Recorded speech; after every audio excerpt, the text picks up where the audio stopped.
A minha palestra de hoje, na verdade a minha fala com vocês hoje, vai ser um pouquinho sobre saúde. Eu acho que sai, né, dessa temática aqui que a gente tem muito de só tecnologia.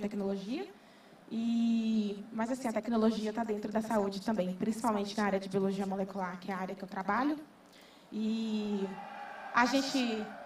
eu particularmente estou adentrando um pouquinho mais aí na parte das análises de dados, que ainda é um universo meio obscuro para mim. Acho que para vocês é muito comum, muito normal, mas para mim é um pouco complicado. Mas eu vou tentar trazer um panorama, né, de como que a gente utiliza a tecnologia na saúde, fazendo aí um recorte, principalmente para o sequenciamento genético lá de 2016 para cá. Alguém está passando os slides para mim? Pode ir? Bom, você pode voltar só um pouquinho, desculpa. Então, o tema da fala de hoje é o uso da tecnologia no monitoramento e manejo de epidemias, né? Então, epidemias emergentes, principalmente. E aí eu quero falar um pouquinho para vocês o que são epidemias emergentes ou o que são vírus emergentes. Ah, maravilha. Obrigada. Então, os vírus emergentes, eu não sei se vocês já ouviram falar nessa categoria, talvez por causa da pandemia, isso ficou muito comum, ficou muito claro para todo mundo, mas eles são vírus novos que vão aparecer, entre aspas, porque eles já estão aí há bilhões de anos, mas eles vão ser detectados e eles vão aumentar notavelmente a sua incidência ou seu alcance geográfico. Então, às vezes, a gente tem vírus que já atuam ou que já infectam determinada população, e aí, quando eles conseguem alcançar, né, ou ter uma taxa de transmissão um pouco maior, eles acabam chegando em outras regiões geográficas e isso acaba afetando outras populações. Eles são, hoje, a principal causa de doenças infecciosas emergentes no mundo e têm levantado desafios de saúde pública geral, assim, não só aqui no Brasil, mas no mundo como um todo. E aí, eles, por serem emergentes, eles têm o potencial de causar surtos ou mesmo epidemias e pandemias, como foi o que a gente viveu, aliás, estamos vivendo ainda, né, a pandemia de Covid-19. E aí eu vou falar para vocês que os vírus emergentes eles não são totalmente desconhecidos, né? A gente aqui no Brasil tem alguns vírus emergentes que são extremamente conhecidos e que causam doenças e surtos e epidemias, inclusive anualmente. Então, a gente tem Zika, que recentemente começou a ter casos no nosso país, lá em 2015, 2016, e hoje a gente ainda tem infecções por Zika. Chikungunya também, né, ali na mesma rota de transmissão.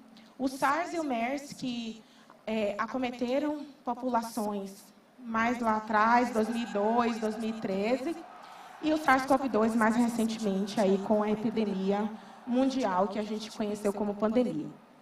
No Brasil, a gente ainda tem dois vírus que a gente considera que são reemergentes, porque eles já emergiram no passado e que a qualquer momento eles podem causar surtos, que são febre amarela e dengue, que é endêmico.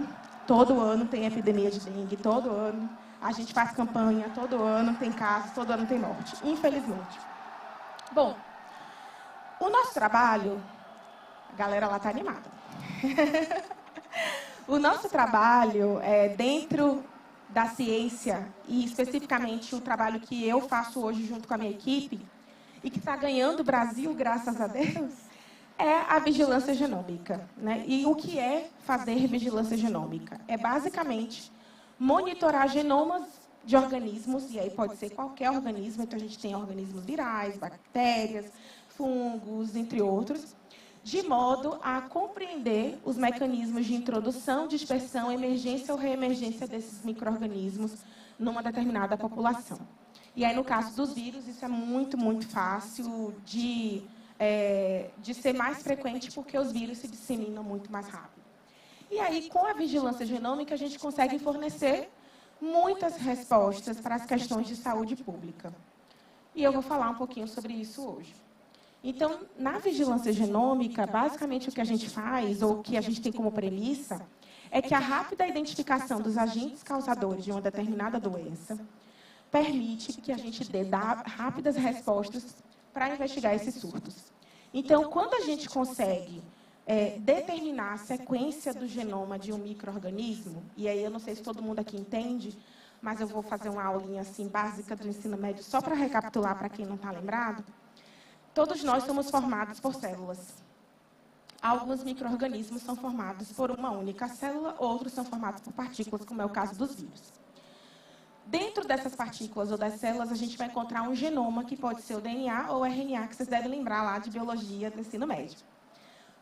O DNA ou o RNA a gente chama de genoma daquele organismo. Então, nós temos o nosso genoma, o vírus tem o dele, bactérias, fungos e qualquer outro organismo vivo, ou não, né? Ou partícula infectiva, vai apresentar um genoma. Esse genoma ele é formado por um conjunto de bases nitrogenadas, que são moléculas ligadas em cadeias. Essas bases nitrogenadas, elas formam uma espécie de um alfabeto que a gente considera ali 4 letrinhas, que é ATGC, né? Adenina, guanina, citosina e timina.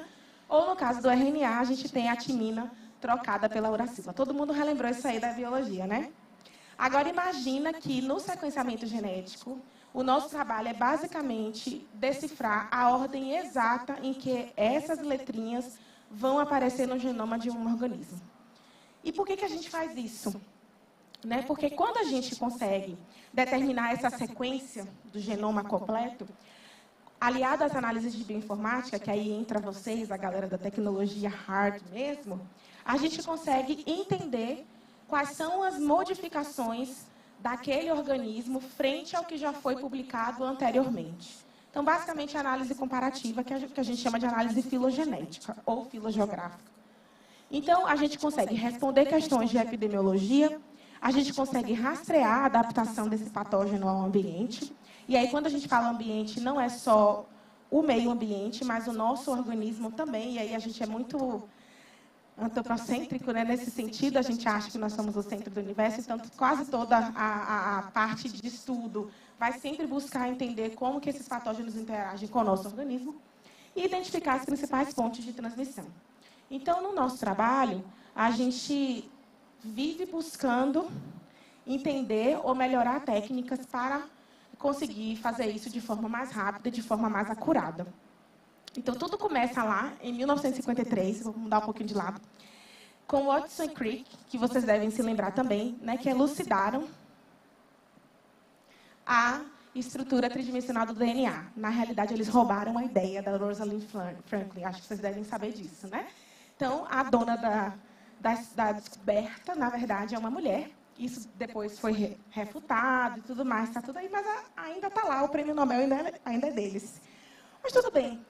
A gente já sabe como é que funciona, né? E aí eles elucidaram, né, essa estrutura tridimensional do DNA.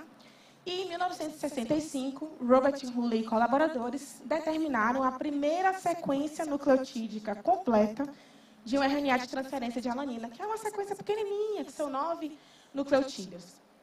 Então, essa estrutura que eu falei para vocês, de letrinhas do nosso alfabeto, ela foi elucidada pela primeira vez lá em 65. Foi a primeira estrutura do ácido nucleico conhecida. Só que aí, naquela época, não tinha tanta comunicação como tem hoje, né? Então, os grupos de pesquisa trabalhavam de forma independente e, milagrosamente, eles encontravam basicamente os mesmos resultados. Eu acho isso incrível. Então, em paralelo, Frederick Sanger e colaboradores desenvolveram um procedimento para também determinar essa sequência, né, de nucleotídeos. E, seguindo esses dois grupos, né, de Hulley e Sanger, muitos outros pesquisadores também fizeram progressos nesses esforços de sequenciar as porções diferentes do genoma. Então, a gente tem aí alguns outros grupos que fizeram estudos com o bacteriófago MS2. O bacteriófago é um vírus que infecta bactérias. A gente também tem o bacteriófago lambda. E aí, em 77, tem um marco nessa história do sequenciamento, que é a técnica de Max e Gilbert, que é uma técnica de clivagem. Então, basicamente, o que eles fizeram foi encontrar substâncias químicas que conseguiam interagir com esse genoma e clivar, né, quebrar essas ligações. E, através dessa quebra de ligações, eles conseguiram identificar a sequência desse genoma. Mas, assim, muito pequenininho ainda, né? Dezenas de pares de base. Bom, Mas quem ganhou fama mesmo, apesar de Maxwell e Gilbert terem feito um progresso excelente, foi o Sanger, né? Sanger, ele, com seus estudos lá iniciados em 65, ele mudou a história do sequenciamento e dessas metodologias, porque ele criou, ou ele, enfim, elucidou uma técnica chamada técnica de Dideoxy.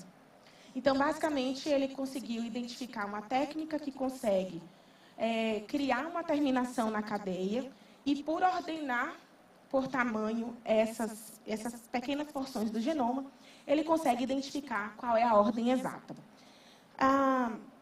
Então, ele usou essa técnica e os equipamentos mais conhecidos são esses dois que vocês estão vendo aqui. São equipamentos grandes, que ocupam uma sala inteira e que foram utilizados por muito tempo. Inclusive, eu, lá no iníciozinho da minha carreira, 10 anos atrás, eu usei muito o equipamento Sanger para sequenciar genomas, na verdade, pedaços do genoma aí, 300 pares de base no máximo. Então, a gente conseguia, né, trabalhar com essas técnicas, mas imagina, um genoma. Eu vou falar do SARS-CoV-2, que é o que todo mundo está conhecendo atualmente. Ele tem 30 mil pares de base, né? Na verdade, 30 mil bases que a gente depois duplica e vira pares de base. Imagina você fazer de 300 em 300, assim, ia demorar séculos, tá? Sendo bem exagerado aqui, para a gente conseguir decifrar esse genoma. Então, não é uma técnica muito flexível, não é uma técnica muito aconselhada para a gente fazer genomas completos.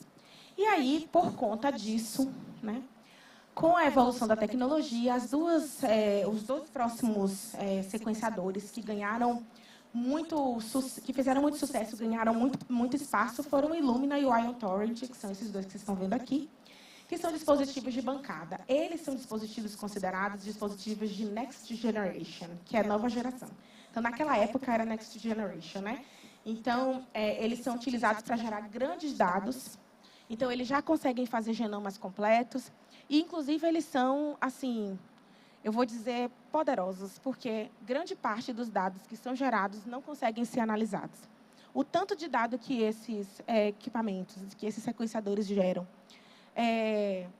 e que fica perdido aí, não está, assim, a gente não consegue nem contabilizar. Por quê? Porque a gente não tem vocês nas nossas equipes para fazer isso.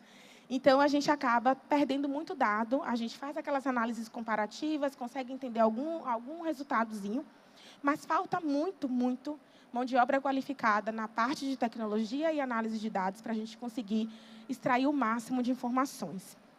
Então, basicamente, eles são ótimos, porque eles geram muitos dados, mas eles têm algumas desvantagens, que são justamente gerar muitos dados, né, que não conseguem ser analisados. E, mais do que isso, eles também têm uma limitação, porque eles são enormes. Então, assim, eles precisam de uma sala dedicada, eles precisam de uma bancada dedicada, de uma pessoa treinada para fazer o manuseio desses equipamentos. E, mais do que isso, eles são extremamente sensíveis. Então, quando um equipamento desse quebra, aí você tem que esperar um técnico que vem lá da Alemanha, dos Estados Unidos, que tem uma agenda super apertada e, às vezes, o equipamento fica 3, 4 meses parado porque não conseguiu agenda para poder consertar, enfim, para poder resolver a situação. Então, por que eu estou falando tudo isso? Porque, apesar deles serem dispositivos muito bons e a gente utiliza, a gente precisava de dispositivos ou de algum representante que pudesse nos ajudar, e aí eu vou falar de contexto aqui, né, dos trópicos, né, principalmente a parte tropical, e não vou falar só de Brasil, a América Latina como um todo e grande parte da África. A gente não tem estrutura suficiente e nem tem recursos para ter esses equipamentos. Então, muita coisa fica perdida aí de informação que a gente não consegue recuperar. E eu falo de informação biológica para ser recuperada em dados, porque a gente não tem equipamentos, não tem estrutura, não tem equipe dedicada para fazer isso.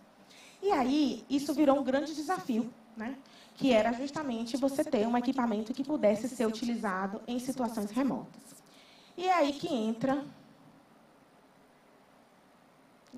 o meu queridinho, tá? Que é o MinION. Então, o MinION também é um sequenciador. Eu não consegui trazer um hoje. Normalmente eu levo, né? Eu trago ele no bolso assim e faço assim, tcharam! E aí ele aparece aqui para vocês. mas hoje eu não consegui trazer. Mas está aqui a imagem, vocês conseguem ver. Ele realmente cabe na palma da mão. Ele é um dispositivo portátil e ele consegue ser utilizado em pesquisa de campo. Então, isso fez com que ele fosse extremamente promissor. Então, ele foi lançado em 2014.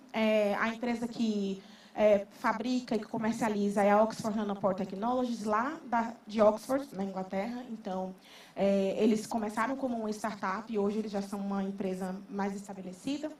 E, bom, enfim, a gente utiliza, desde 2016, esse sequenciador para poder trazer insights, informações, principalmente sobre epidemias virais.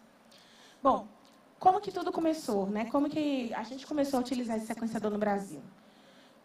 Já falei para vocês que no final de 2015 a gente começou a ter casos de Zika e concomitantemente chikungunya, porque eles são transmitidos pelo mesmo mosquito e eles acabam circulando nas regiões, né? Principalmente ali na região Nordeste, na região litoral aqui do nosso país. E aí, Zika era um vírus que nunca tinha sido detectado no Brasil. Então, era uma coisa extremamente nova, que emergiu, como eu já falei para vocês, ou seja, aumentou a incidência. A população quase inteira estava praticamente exposta a esse vírus. A gente começou a ter muitos casos em gestantes e, logo em seguida, a ocorrência de microcefalia, e que, não sei se vocês se lembram, mas a microcefalia ela é justamente a presença ou a apresentação do perímetro cefálico nessa circunferência aqui da cabeça do recém-nascido menor do que o que é considerado normal, né, dentro dos limites antropométricos aí estabelecidos para os recém-nascidos. E isso está relacionado com um baixo desenvolvimento neural durante a gestação, que, obviamente, é carregado ao longo da vida, porque a criança ela vai crescer ali com sequelas e, muitas vezes, eles acabam nem passando da primeira infância.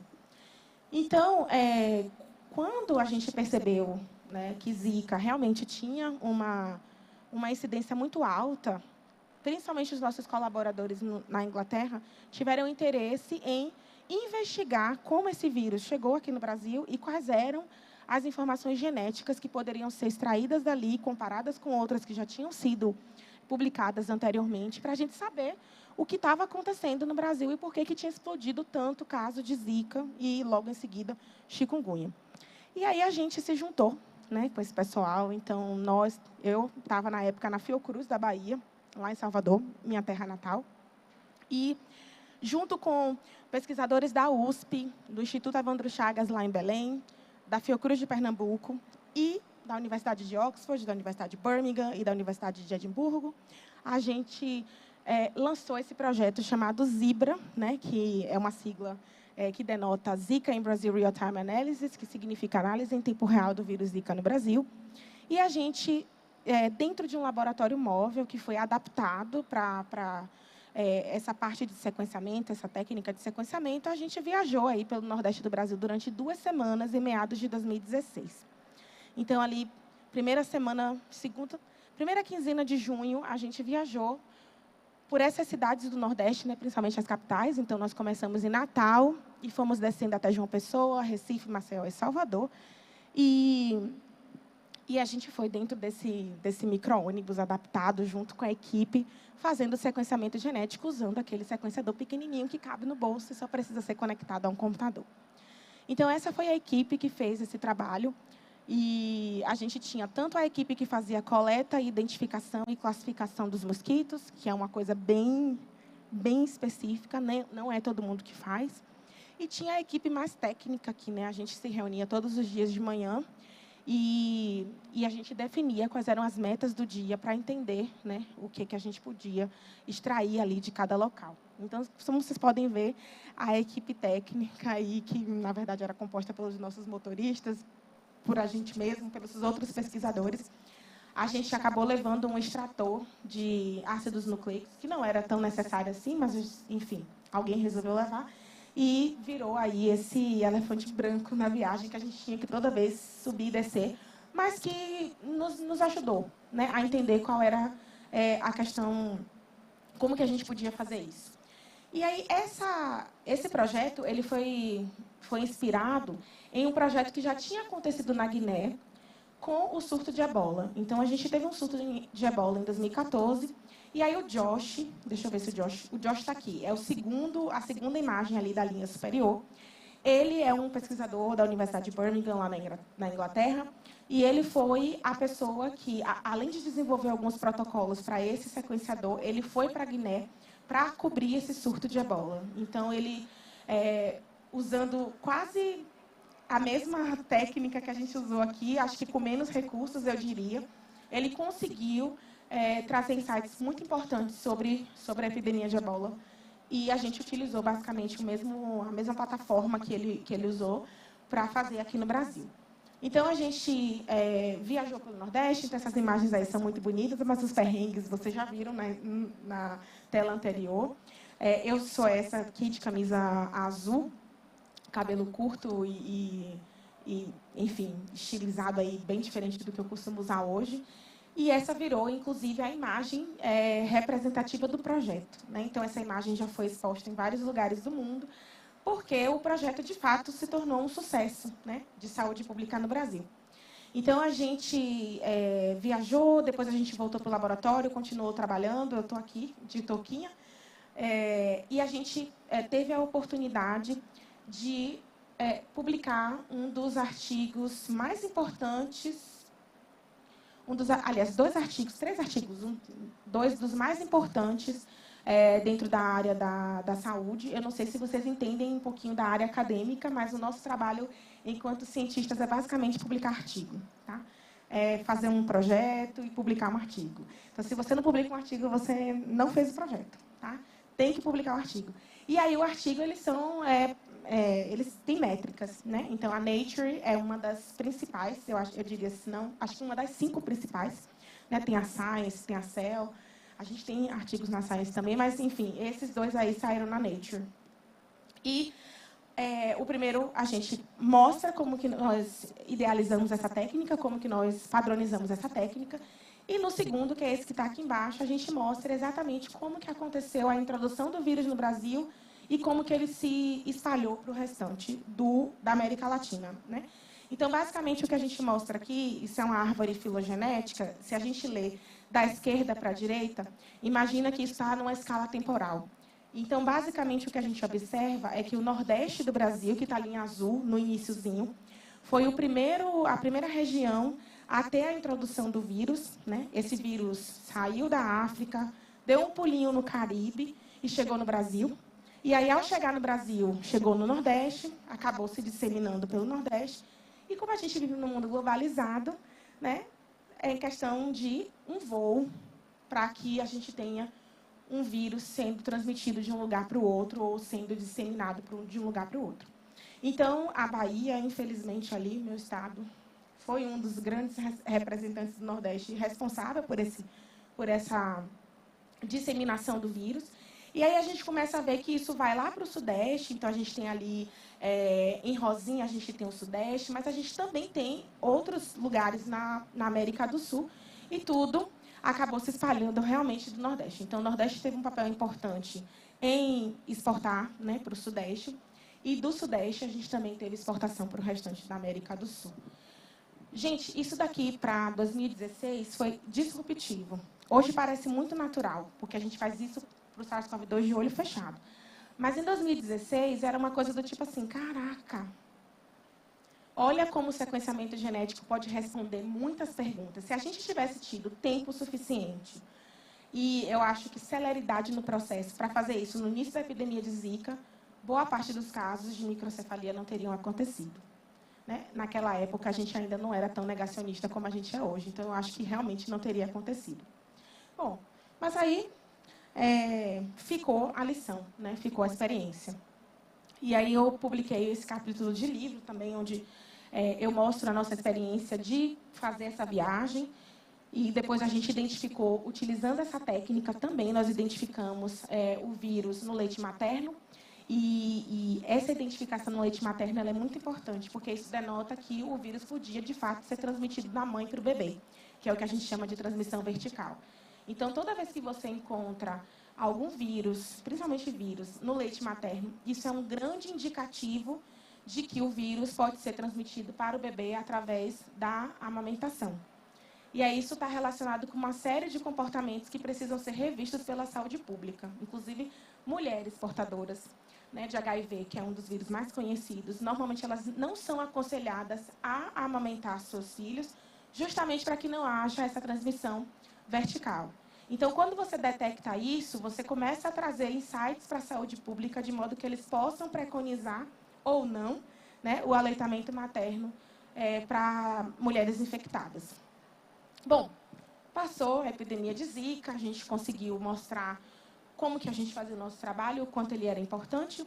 E aí, em 2016, a gente começou a ter, então, uma epidemia de febre amarela. Não sei se vocês se recordam.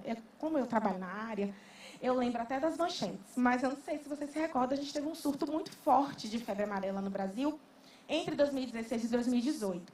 E começou o foco lá em Minas Gerais, se espalhou para Rio de Janeiro, Espírito Santo, que estava ali, né, vizinho.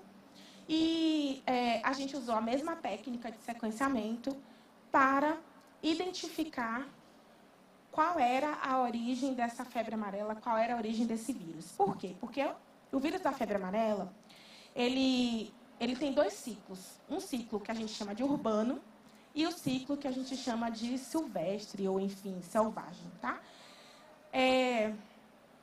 O que a gente entende por isso?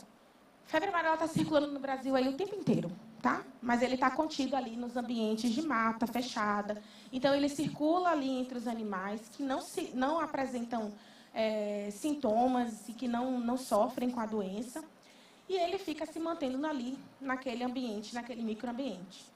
Quando nós, humanos, lindos, maravilhosos, achamos que o mundo é nosso e vamos lá, né, para invadir o espaço que não deveria ser invadido, a gente pode eventualmente se infectar com esses vírus que estão circulando ali. E aí a gente pode trazer isso como uma infecção isolada e apresentar sintomas num centro urbano e a equipe de saúde, a atenção primária, atender aquele paciente e começar a reportar, ok, é ciclo selvagem, enfim, foi só importado. Ou o que pode acontecer de pior mesmo é esse indivíduo acabar sendo picado por alguns mosquitos no ambiente urbano que vão disseminar essa doença no ciclo urbano. E aí, gente, para isso se tornar um estouro, é só ter mosquito, gente, que são duas coisas que o Brasil tem demais. Então, assim, é complicado, né? Então, a gente tinha um medo terrível de que o ciclo urbano ele se estabelecesse no Brasil, ou que esse surto fosse de ciclo urbano, porque aí você começa a ter um colapso do sistema de saúde, que não consegue atender toda a população, e, mais ainda, um colapso de um sistema de saúde que precisaria agir rapidamente para vacinar quem pudesse. E eu não sei se vocês lembram, a população entrou em colapso e ficou desesperada e foi lotar os postos de saúde para tomar a vacina de febre amarela, os reforços, quem precisava tomar reforços. E isso foi um caos, porque não tinha vacina para todo mundo. Então, enfim, outra revolta da vacina estava prestes a acontecer em 2016. Mas aí, o nosso trabalho mostrou que não. Eu não tenho aqui a imagem, uma pena. O nosso trabalho mostrou que não, que se tratava de um ciclo selvagem e que ele estava sendo representado por trabalhadores, né, rurais, que saíam do centro urbano, principalmente ali em Minas, iam para as matas, regiões mais de mata, se infectavam e acabavam trazendo isso para casa, e aí, obviamente, infectavam as pessoas que estavam ali próximas, mas não chegou a se tornar um ciclo urbano. E aí esse trabalho foi realmente publicado na Science, que eu já falei para vocês, que é uma revista muito importante dentro da nossa área. E aí, com essa técnica, a gente começou, então, eu acho que eu estou muito distante aqui, por isso que não estou passando. A gente começou, então, a publicar uma série de outros artigos. E o sequenciamento por nanoporos ficou muito famoso no mundo. Mas, assim, muito mesmo. Por quê? Porque é fácil, você bota o sequenciador no bolso, pega seu notebook e vai lá sequenciar, né? Então, facilita muito a nossa vida. E laboratório, estrutura de laboratório, você pode montar dentro de uma cabinezinha no meio da mata, assim, no meio do Polo Norte, como tem acontecido. Então, a gente não só trabalhou em várias epidemias, né, vários surtos focais, assim, bem pontuais, de zika, chikungunya, febre amarela, nos estados que a gente tem colaboradores. Como a gente também foi convidado, né, pelo Ministério da Saúde e pela Organização Pan-Americana da Saúde para ir para a Amazônia e para o Paraguai.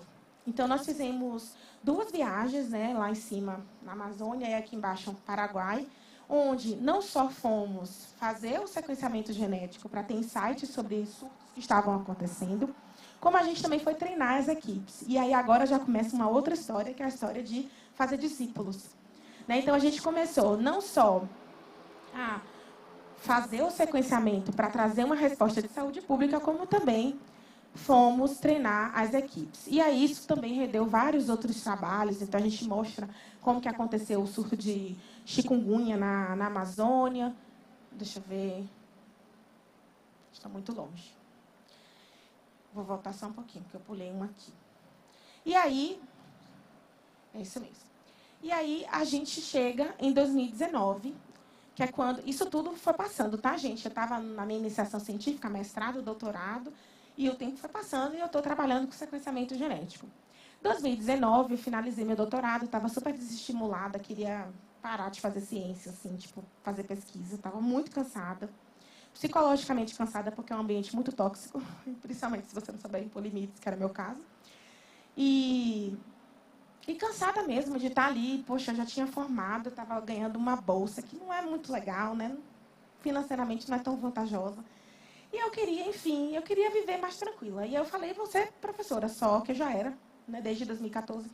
Vou ficar só aqui dando aula, tudo tranquilo, de boas, vou lá, dou 2 aulas na semana. Depois eu vou para a praia, curto os outros dias, enfim. Aquela vida tranquila, né? Eu assisti, só um parênteses aqui, assisti um vídeo hoje, era um memezinho assim, de Instagram, que falava assim, 15 segundos, o que você espera para o futuro? Aí o cara falou, 15 segundos? Aí o outro respondeu, sim. A praia é perto do trabalho. Aí o cara perguntou, é só isso? É só isso. Quer mais? E é bem isso mesmo. Eu não sei se você, para quem é de cidade litorânea aqui, vai entender o que eu estou falando. Gente, a praia perto do trabalho é a melhor coisa que existe. Não tem discussão. Então, basicamente, era isso que eu queria fazer. Eu falei, não quero mais não fazer esse negócio de ciência. Está me dando muito trabalho. Mas aí tinha uma pedra no meio do caminho. Eu falo uma pedra no meio do caminho, mas, na verdade, é uma pessoa muito importante na minha trajetória, que foi a minha amiga Ingra, que, do nada, assim, me perguntou, e aí, vai fazer o quê? Eu falei, você é só professora, por enquanto. Nada, vai fazer pós-doutorado, a gente está com a vaga aqui, vou falar com a doutora Esté, você vai vir para São Paulo, tal. E acabou que eu me empolguei com a história e topei e fui lá para São Paulo, vim para São Paulo para fazer pós-doutorado no grupo da doutora Esté Sabino, aqui na USP. E quando eu cheguei aqui, eu cheguei para trabalhar nesse centro, né, que é o Centro de Descoberta, na verdade, Reino Unido, Brasil-Reino Unido de Descoberta, Diagnóstico, Genômica e Epidemiologia de Arbovírus. Então, basicamente, o que a gente ia fazer era sequenciar um monte de arbovírus aí, fazer uma multianálise e tentar trazer insights sobre esses arbovírus. Que arbovírus, gente, são os vírus que são transmitidos por mosquitos, tá? Então, zika, chikungunya, febre amarela, dengue, maiara, oropuxo, um monte que vocês nem conhecem, nunca nem ouviram falar, sem luz, tá tudo aí circulando. E aí, daqui 2 anos, quando surgir uma epidemia, vocês vão lembrar de mim aqui, falando, tá circulando agora, daqui 2 anos vai ter surto. Por que eu vou te dizer isso? Porque eu já sei, a gente faz as predições e a gente mostra para o Ministério da Saúde, olha, vai ter surto, se prepare. Às vezes escutam, às vezes não. Bom, e aí esse centro, ele reúne equipes de vários lugares, tá? Aqui no Brasil, principalmente a USP, mas aí a gente tem o nosso centro principal lá na Inglaterra, que é na Universidade de Oxford, e agora a gente está no Imperial College. Universidade de Birmingham, Universidade de Edinburgh. Então, a gente basicamente trabalha em conjunto com a Inglaterra mesmo. E aqui no Brasil, a gente tem aí alguns parceiros, né? E quem chamar, nós estamos lá. Essa é a cara do nosso grupinho, né? Está meio desatualizado, porque agora a gente já está com um monte de gente nova, mas basicamente foram essas as pessoas que trabalharam durante esse período aí, de 2019 para cá. E a gente também, naquela perspectiva de sair ensinando as pessoas, né, de fazer discípulos, a gente fez um workshop em 2019, na primeira semana de dezembro de 2019, onde a gente trouxe pesquisadores de fora E esses pesquisadores foram aprender, junto com a nossa equipe, como fazer o sequenciamento na massa, botar a mão na massa mesmo, e também aprender a fazer as análises, que é uma parte que é um gargalo dentro do nosso trabalho, porque não temos muitas pessoas que sabem fazer análise. Bom, desse workshop, a gente utilizou várias amostras de um trabalho que depois eu publiquei, que foi justamente a descoberta de uma linhagem nova do dengue 2. Né? O dengue é dividido em 4 sorotipos, então a gente tem dengue 1, 2, 3 e 4. Eu trabalho muito com dengue 2, e aí, por sequenciamento genético, eu identifiquei uma linhagem nova do dengue 2 no Brasil, em 2019, que tinha começado em 2014 e que é responsável pelos surtos que estão acontecendo agora no Brasil. Então, qualquer amostrazinha de dengue 2 de 2019 para cá, eu tenho certeza que essa nova linhagem aqui, porque foi o que explodiu e que a gente identificou. Então, eu sou a mãezinha dessa linhagem aí, infelizmente. Bom, lembra que eu falei que no final de 2019 estávamos todos lá aglomerados naquela imagem, no workshop? Já tinha Covid na China, a gente não sabia, tá? Então, estávamos lá, todo mundo agarrado, se beijando, abraçando, aquela coisa toda de congresso, você faz uma festa, né? Fomos ali na Vila Madalena, os gringos tudo doido, com caipirinha na cabeça, dançando até umas horas. E foi isso aí. A gente ainda não estava sabendo de nada. E aí, finalzinho de 2019, dia 30, lá na China, pipoca a primeira informação, né? Foi uma informação, comunicado interno, de que eles estavam com casos de uma pneumonia desconhecida. Não sei, né, gente? Não vou falar nada aqui, não. Mas era isso, tá? Esse era o que estava posto. 31 de dezembro, a Organização Mundial da Saúde falou, opa, isso aqui não é uma doença respiratória que vai ficar na China. A coisa está se alastrando. E aí, realmente, a primeira comunicação oficial aconteceu ali, nas vésperas do Réveillon. Eu estava no Farol da Barra, linda e maravilhosa, de branco. Não estava nem aí para o que estava acontecendo lá na China. E realmente não estava mesmo, não. Janeiro, eu estava lá, curtindo a praia, aquela coisa toda. E aí me liga a doutora Esther. Oi, tudo bem? Tudo. Quando você volta? Eu falei, ué, dia 20? Estou de férias. Ela falou, então... Eu precisava que você voltasse antes. Eu falei, ué, por quê? Não, a gente precisa organizar o laboratório, essa doença vai chegar no Brasil. Eu falei, imagina, doutora Esther, fica tranquila, não vai não. Ela vai chegar, a gente precisa comprar os primers, a gente precisa montar um laboratório, a gente precisa organizar, a gente não trabalha com vírus respiratório, tem que organizar o fluxo de trabalho. Eu falei, tá bom, vou voltar. Aí, no dia seguinte, estou lá eu com minha malinha no aeroporto, né, e voltei de fato. E, gente, foi isso aí. Janeiro de 2020, interrompeu minhas férias, só voltei em Salvador em dezembro. Por quê? Porque a epidemia chegou no Brasil, infelizmente. E aí, 25 e 26 de fevereiro, né? 25 de fevereiro, era carnaval, todos vocês estavam curtindo, eu tenho certeza disso. Eu estava com a minha cachorrinha castrada em casa, porque eu não tinha ido para Salvador, não tinha ido curtir o carnaval, apesar de que eu não curto também não. Mas não tinha ido. E, enfim, o Einstein identificou o primeiro caso de Covid no Brasil, né, que na época nem chamava ainda de Covid, era nCoV, falava. Pneumonia, enfim. 26 de fevereiro, recebo uma outra ligação do pessoal do LUDES. A gente está com caso positivo, confirmado, vocês querem trabalhar no sequenciamento conosco? Falei, acho que sim, vou falar com a doutora Esther. E aí foi aquela coisa. Falei com ela, com certeza, vai para o laboratório agora. E foi bem isso. Fui para o laboratório, 2 horas da tarde, só saí no outro dia de manhã. Por isso que a gente conseguiu, em menos de 48 horas, como todo mundo fala, liberar os primeiros resultados.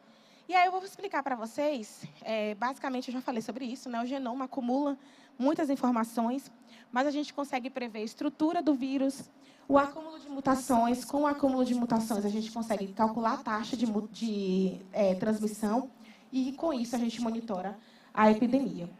E aí, só para ilustrar, isso aqui é o nosso pipeline de trabalho, mas eu vou mostrar mais para frente. Muitas tecnologias são utilizadas nesse processo. E a gente tem desde o diagnóstico ali, usando o teste rápido, ou a reação em cadeia da polimerase, que todos vocês hoje estão muito carecas de saber o que é uma PCR, até técnicas mais rebuscadas de análise de dados, aí, como é o caso de bancos de dados e bioinformática que é onde a mágica acontece. Bom, eu falei tanto do sequenciamento que eu queria mostrar para vocês como é que isso, de fato, acontece. Quanto tempo eu tenho? 15 minutos, ok. Então, a gente parte de uma amostra, tá? E aqui eu coloquei uma amostra, na verdade, um conjuntinho de amostras, porque a gente pode analisar qualquer amostra, gente. Então, ali tem amostras clínicas, né? Sangue, soro, plasma, amostra de suave nasal. Você pode ter lavado brônquico, mas você pode ter amostra de resíduos, águas residuais, né? Que a gente chama água cocô, tá? Basicamente isso. Resíduo de sanitário a gente pode analisar solo, água mesmo, né? E aí água de rio, água de poço, ou água que a gente bebe. Qualquer amostra que a gente consiga isolar um material genético, a gente pode analisar. Inclusive, essa parte das águas residuais hoje, é muito importante, porque muitos estudos mostraram, utilizando a técnica de sequenciamento, que com 2 semanas antes você consegue detectar um surto acontecendo na população. Então, imagina que hoje a gente pega uma amostra de água residual numa comunidade, analisa e mostra que lá tem um vírus, enfim, potencialmente emergente.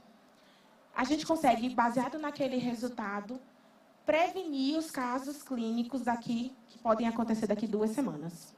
Então, água residual hoje é o nosso ouro, né? Quem diria? Eu vou usar uma expressão aqui que talvez vocês achem estranha, mas para a gente é muito natural. Se tiver algum biomédico que vai achar muito normal. A gente batia cocô assim, tipo, conversando sobre o nosso almoço. Então, é nesse nível, assim. E aí você fica, cara, hoje todo mundo está querendo analisar a água de cocô. Mas é isso mesmo que está acontecendo.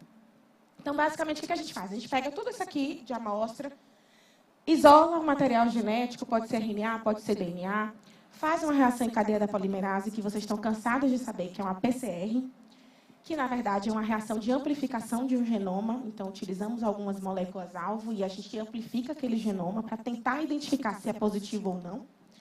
Se for positivo, a gente faz uma síntese de DNA, porque a gente não trabalha com RNA no sequenciamento, principalmente para vírus.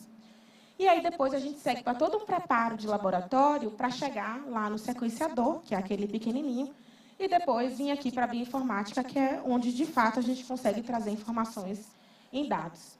Então, só para vocês terem uma ideia, ele é pequenininho assim mesmo, a gente trabalha desse jeito, né? E ele, na realidade, é acoplado a um computador com acesso à internet e o software instalado é o suficiente para que a gente possa gerar dados.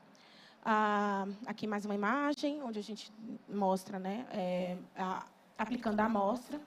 E aí, aqui é que a mágica acontece. Então, basicamente, o que é que acontece ali dentro? A gente vai ter um poro proteico que está incrustado numa membrana polimérica, e nessa membrana polimérica passa uma corrente elétrica. Quem entende um pouquinho aqui de física vai saber que a corrente elétrica ela pode ser interrompida se alguma molécula atravessar aquela membrana. E é basicamente o que acontece. Então, cada base nitrogenada A, T, G e C, que a gente tem no nosso genoma, quando passa por aqui, ela interrompe essa corrente elétrica de uma forma característica, que só ela interrompe. E aí, baseado nessa interrupção elétrica, a gente consegue depois reverter isso nas letrinhas do genoma. Então, basicamente, o que a gente faz a gente sai de um sinal elétrico dessa membrana e transforma esse sinal elétrico lá de novo nas bases do genoma. É o que acontece nesse sequenciador. E aí, com isso, a gente consegue determinar as bases do genoma. Então, basicamente, quem faz tudo isso é o computador, tá? Eu não fiquei lá, esse aqui é A, esse aqui é T, esse aqui é G. Não. O computador faz, depois a gente vai e analisa, e faz análise filogenética, compara e identifica mutações. Bom, e aí, feito isso, nós liberamos o resultado, né, em 48 horas. Foram 2 tentativas, então, as 48 horas, na verdade, foram 2 de 24. E isso depois acabou virando realmente uma coisa muito grande, porque a imprensa chegou muito próximo da gente e a gente aproveitou o momento para falar sobre ciência no Brasil, principalmente uma ciência feita por mulheres, que não é uma coisa muito comum, tá? Aqui no Brasil isso é um fenômeno muito comum, mas normalmente a gente teria ali um chefe do grupo que seria o roxinho dos jornais. E por ser um grupo majoritariamente feminino, e pela doutora Esther, que é essa deusa que vocês estão vendo aqui, ser uma mulher muito sábia, e eu acho que assim muito à frente do tempo, ela realmente é de vanguarda, ela simplesmente deixou que a gente brilhasse. Então, vocês devem ter visto meu rostinho aí em vários jornais estampados. Fomos homenageados pela Turma da Mônica, inclusive tem uma representação minha ali, né, que é a Milena. E isso realmente ganhou o mundo e foi muito bom para que a gente pudesse continuar fazendo o nosso trabalho. E aí o artigo publicado na revista do nosso instituto, uma historinha, 10 minutinhos, uma historinha bem curiosa para contar para vocês, é que esse trabalho foi rejeitado em 7 revistas. Então, eu comecei pelas mais tops, né? Science, Nature, Cell, toda linda, achando que ia conseguir uma virus da vida. E, na realidade, o que aconteceu? Para você ver como a ciência é cruel. Eles falavam que não tinha ineditismo, porque isso já estava em todas as matérias de jornal. Então, eles não publicaram um artigo porque eles disseram que não tinha ineditismo. E era o primeiro, então tudo bem. Né? A gente bateu na porta 7 vezes. Eu submeti meu trabalho para 7 revistas muito importantes. E todas elas negaram. E aí a gente acabou publicando a revista do Instituto, que era do nosso Instituto, apesar de ter passado pelo processo de revisão, era a revista do nosso Instituto. E aí, o plot twist dessa história é que o fator de impacto, que é basicamente assim, é um índice que diz o quanto que aquela revista é citada por outros, aquele artigo, ou enfim, os artigos da revista são citados por outros pesquisadores. Saiu de 0,5 e hoje está em quase 4, por causa desse e de mais um artigo que nós publicamos. Então, assim, não querem publicar nosso artigo lá fora? Não, tudo bem, a gente publica aqui dentro, não tem problema não. E aí a revista está super bem agora, todo mundo quer publicar a revista, e é assim que a gente começa a mostrar, né, como é que a gente pode mudar. O que eu fiz nesse trabalho? Vou falar bem rapidinho, que eu só tenho 10 minutos. Se vocês olharem aqui nessa imagem, vou chegar mais perto, vocês vão ver que tem uns códigos aqui, tá vendo? SPBR1, 3, 4, 5, 6 e o 2 aqui embaixo. Essa árvore é uma árvore filogenética, é uma árvore comparativa com outras sequências que já tinham sido publicadas no mundo. E aí, essa análise filogenética ela faz uma análise de similaridade. Isso significa o quê? Que as sequências que estão mais próximas aqui, elas apresentam uma característica no genoma que são similares. E aí, se vocês olharem, SPBR1 é o primeiro paciente. Foi aquele primeiro caso que eu sequenciei. Aqui a gente mostra que ele foi detectado no Brasil, mas que ele estava muito mais próximo ali de uma região da Europa. Então, esse foi o primeiro paciente no nosso país. Percebam que nessa região aqui, nesse clado, a gente tem o paciente 5 e o paciente 6, que agora já foram detectados, infectados e detectados no Brasil, porque ambos estão em vermelhinho. O paciente 1, quando chegou, ele não sabia que ele estava com Covid. Ele deu um churrasco na casa dele. E aí, desse churrasco, ele infectou um monte de pessoas. E uns 3 a 4 dias depois que a gente sequenciou o paciente 1, chegaram as amostras do paciente 5 e 6. Então, basicamente, quando a gente sequenciou, a gente viu que não tinha distância genética nenhuma entre o 1, o 5 e o 6, mostrando justamente que eles foram, de fato, infectados pelo paciente 1. Só essa informação aqui do Brasil já nos dá uma ideia do porquê que a gente faz uma árvore dessa. Então, a gente olha que o 3 e o 4 estão vindo de outra origem, a gente sabe que o 2 está vindo de uma outra origem, e que a gente teve múltiplas introduções de vírus no Brasil, não apenas essa. Então, não foi uma pessoa que entrou e disseminou o vírus para o Brasil todo. Na verdade, nosso próximo estudo, vou passar aqui porque a gente está com... O segundo estudo que nós publicamos 3 meses depois, mais ou menos, já tinha 527 novos genomas, né? Que a gente ficou realmente numa força-tarefa. E aí a gente publicou esse segundo trabalho, onde a gente mostra que, na verdade, mais de 100 introduções independentes ocorreram no Brasil, só nesses 3 primeiros meses. Isso significa o quê? Gente entrou aqui no Brasil infectado de diferentes lugares, portando diferentes formas do vírus. E por que eu gosto de trazer isso aqui? Porque quando a gente sequenciou, ficou aquela coisa toda da mídia, eu, a doutora Issé e mais alguns pesquisadores do restante do Brasil, fomos convidados pela Câmara dos Deputados para dar uma consultoria sobre como o Brasil deveria se comportar. E eu fui uma das únicas pessoas que falou que precisávamos ter controle de portos. O que significa isso? Qualquer porta de entrada no Brasil precisava passar por um controle sanitário. As pessoas precisavam fazer um testezinho de Covid, pelo menos, para a gente entender o que estava chegando e o que não estava chegando. E aí, foi feito? Não. Não foi feito. E aí, 3 meses depois, o que é que a gente tem? Só no nosso trabalho, fora o que a gente não conseguiu pagar. 100 introduções diferentes, ou seja, 100 pacientes diferentes entraram no Brasil com vírus diferentes, porque ele muta muito rápido. E aí, com esse trabalho, a gente começou a mostrar um monte de coisas. 5 minutos, meu Deus. Vou tentar correr um pouquinho. E a gente começou a mostrar um monte de coisa. Primeiro que, quando a gente fez a primeira intervenção pedindo para as pessoas reduzirem mobilidade, ou seja, quarentena, para as pessoas, fechar, para os governos, enfim, o que tivesse, né? Fechar a escola, diminuir o trânsito de pessoas. Olha o que acontece com a taxa de transmissão. Aqui são as medidas. Olha o que acontece. A gente diminui a taxa de transmissão. Caraca! Usar máscara funciona. Deixar as pessoas dentro de casa funciona. É só, não precisa nem escrever, porque já está desenhado, né? Infelizmente, os nossos governantes não conseguiram enxergar isso que vocês estão vendo aqui. E aí, a coisa só piorou. Bom, enfim. A gente mostrou aqui também, ó, a primeira fase da epidemia aconteceu bem concentrada no Sudeste, porque as pessoas não estavam viajando. No momento que as pessoas começaram a viajar, principalmente de avião, o que a gente observa?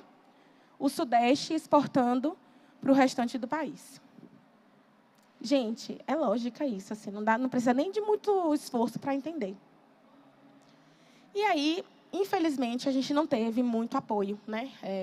Do Ministério da Saúde, enfim, de uma série de outras coisas. E aí, a gente chega ao final de 2020 com um cenário. Que cenário é esse? Relaxamento das medidas, todo mundo querendo ver suas famílias, festa de final de ano, exatamente como está acontecendo agora. Uma saturação psicológica, super entendo, também tive, tá? É natural, né, das sociedades, principalmente nós, seres sociáveis. Os eventos de final de ano. E aí a gente começa a ter, para além desses comportamentos, que são comportamentos totalmente sociais, a gente tem uma nova variante chegando, que foi a primeira variante assim, de preocupação que pipocou, que foi a do Reino Unido. Não sei se vocês lembram. Final de 2020. Ai, meu Deus, chegou uma variante do Reino Unido e aí a gente não vai mais poder curtir. E, na realidade, todo mundo saiu, todo mundo se encontrou, quase todo mundo se infectou e a gente começou a ter um monte de outras variantes surgindo em janeiro, fevereiro e, enfim, os outros meses de 2021. Aí, vou falar de tecnologia, que eu já contei muito da parte biológica. Percebam como a oportunidade de evoluir é importante, né? Assim, dentro do nosso meio. Por causa das variantes, por causa dessas novas... acho que os novos genomas, eles traziam informações que eram importantes e que precisavam ser categorizadas e precisavam ser reunidas dentro de um pipeline. E aí, o que é que alguns pesquisadores fizeram, né, principalmente do Reino Unido e dos Estados Unidos? Eles montaram, enfim, criaram duas ferramentas chamadas NextStrain e Pangolin. Pangolin, principalmente, que foi feito especificamente para o SARS-CoV-2, onde eles conseguem, através das análises de mutações, identificar as novas variantes. Então, todas as novas variantes que surgiram, a gente, inclusive aqui no Brasil, elas foram não só analisadas por bioinformática crua, lá, computadorzinho olhando sequência, como também elas foram utilizadas dentro dessas ferramentas. Então, o Rio de Janeiro identificou a linhagem P2, a gente teve a identificação da linhagem do Reino Unido aqui no Brasil, logo em seguida, finalzinho de 2020, início de 2021. A gente teve a identificação do primeiro caso de acometimento cérebro-espinhal, ou seja, já estava mostrando que o vírus tinha um acometimento neural. A gente teve a identificação da linhagem P1, que depois foi denominada Gama, que nasceu em Manaus, né? Surgiu em Manaus, emergiu em Manaus, mas estava sendo identificada em Araraquara. Inclusive, essa identificação em Araraquara Fui eu que fiz, né? Então, eu estou ali, junto com a Camila Romano, nessa autoria do trabalho. E eu lembro como hoje, eu estava no laboratório, não tinha nem terminado de fazer ainda os experimentos, e o prefeito de Araraquara já estava fechando a cidade. E eu já estava assim, por favor, espera sair o resultado, pelo menos. Não faz isso, porque aí depois vai que não é. E está meu nome na lama. E aí eu estava dentro do laboratório e estou só ouvindo. Ele estava fazendo uma live no Facebook. Se você estiver me ouvindo aí, obrigada. Foi legal, mas podia ter falado só mais 5 minutinhos. Mas é isso. E aí foi legal por quê? Porque fechou Araraquara, uns 30 dias, os casos diminuíram. A gente diminuiu o caso em Araraquara. E esse trabalho foi um dos últimos que a gente publicou, também na Science, onde a gente mostrou como que a variante Gama, que é a de Manaus, a mais importante que eu acho que teve aqui no Brasil, surgiu. E aí depois a gente teve outros trabalhos identificando outras variantes, variante P4, P2. Então, assim, muitos outros grupos no Brasil passaram a utilizar essa tecnologia para identificar novas variantes. Então, a gente teve várias coisas, né? A gente teve a variante do final do ano passado, que é a Ômicron, e também o nosso grupo foi um dos responsáveis por identificar a primeira sequência de monkeypox no Brasil. Então, a gente realmente está trabalhando muito assim, nesse lugar de fazer o primeiro, né? E trazer insights. Então, só não usa a informação quem não quiser. Encerrado. É o último, eu prometo. E aí, não sei se vocês ouviram falar, 2 meses atrás, do Marburg virus, né? O vírus Marburg, que emergiu ali, né, na África. Então, a gente teve aí alguns casos, mas que agora já diminuiu um pouquinho a mídia em cima disso, mas a gente sabe que ele continua circulando. Uma hora dessa ele vai explodir de novo. Eu só estou falando, tá? E aí hoje, o que é que a gente tem? A gente tem várias redes trabalhando com o Minion. Essa é a versão mais nova do Minion. Já vem com um computadorzinho bonitinho. Então, a gente tem várias redes. E eu coordeno a rede SecV, que é essa daqui, né, SecVBR, onde a gente tem 23 estados envolvidos, um laboratório por estado, em que a gente faz vigilância genômica. E agora estamos fazendo a vigilância genômica vamos começar com a análise de águas residuais, que é aquela coisa que eu falei, é o nosso ouro, gente. O que vocês colocam para fora é o nosso ouro. E aí, o último mesmo, tá? Os dados de hoje. Peguei 2 horas antes da apresentação. Então, a gente tem casos subindo no Brasil, tá? Não parou, a epidemia não acabou. E, obviamente, vocês já devem ter ouvido falar da variante BQ1, emergiu em Manaus, já foi encontrada no Rio, aqui em São Paulo, já teve casos de óbito. E vocês, por favor, final de ano, né? Sei que está todo mundo aí querendo encontrar suas famílias e tal. Mas em locais fechados, prezem pelo uso da máscara, porque isso vai evitar muitos casos mais para frente. E para vocês que ainda não completaram o esquema vacinal, tomem as doses que faltam, por favor. Porque estudos já mostram que as pessoas que têm o esquema vacinal completo, né, 3, 4 doses, elas estão mais protegidas. E tem gente morrendo, tá? Então, assim, não sabemos ainda se é mais grave mesmo ou não, mas já tem óbitos por essa variante. E aí, o que é que a gente aprende com isso tudo? A gente entende que o preparo é importantíssimo para a gente responder esses surtos epidêmicos. É preciso implementar metodologias flexíveis no sistema de saúde público. Não dá para ficar com aqueles equipamentos que ocupam uma sala e que não conseguem atender a população mais remota. É preciso pensar em One Health. Não sei se vocês entendem, mas One Health é entender que nós somos um conjunto, né? É espécie humana com todas as outras espécies, com o meio ambiente. Então, se a gente analisa uma amostra de água residual, uma análise ambiental, uma análise animal e análise de humanos, está tudo interligado. Então, quando a gente coloca o One Health no sistema, a gente consegue predizer e prevenir muitos casos. Colaboração é importantíssima. Vocês viram aí, grande parte dos nossos trabalhos são feitos com o Reino Unido. E, no caso da pesquisa brasileira, as colaborações internacionais, elas não são só importantes por uma questão técnica, mas também porque acelera a publicação. Infelizmente, a gente ainda não está nesse patamar de bancar, né, assim, cientificamente os nossos trabalhos sozinhos. Então, a gente precisa muito de equipes de fora para fazer análises que a gente não sabe fazer ou que a gente não tem experiência, não tem know-how, enfim, não tem expertise. Então, a gente acaba fazendo muita coisa com o povo de fora, mas eu espero que isso, em breve, mude. Né? E agora, estou tentando seduzir vocês para virem para a parte da ciência também. E é isso, gente. Fortalecer o sistema de saúde, monitorar vírus, principalmente porque eles são os responsáveis pelas futuras epidemias. Não acabou com o SARS-CoV-2, vem coisa muito pior por aí. Tá? Então, assim, para a gente começar a entender.